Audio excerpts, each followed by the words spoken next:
बिस्मिल्लाहिर्रहमानिर्रहीम। हज़रात नाज़रीन सामिईन और हमारे बयानात वग़ैरह सुनने वाले तमाम हज़रात से मैं सबसे पहले तो सलाम अर्ज़ करना चाहता। बहरकैफ़ गाड़ी ख़रीद ली गई है और अभी मैं गाड़ी में बैठा हूँ। आप देख सकते हैं गाड़ी को, और बाकी गाड़ी के बाहर का मंज़र कैसा है वो हम चलाते हैं, इंशाल्लाह आप देखेंगे। तो उधर बंद नहीं चालू है, ड्यूटी अलग हो गई तो ज्वाइन कर देगा वो।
ये गाड़ी के अंदर का हिस्सा है।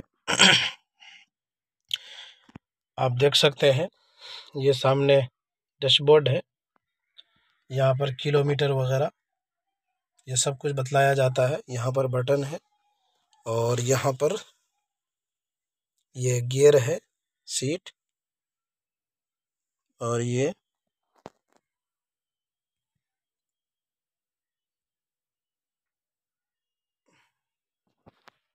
पीछे वाला हिस्सा।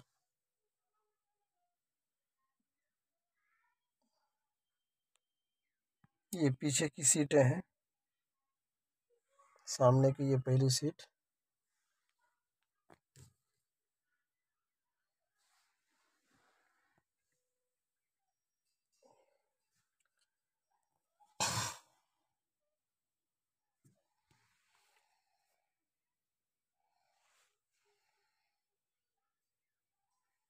यहाँ पर लाइट है।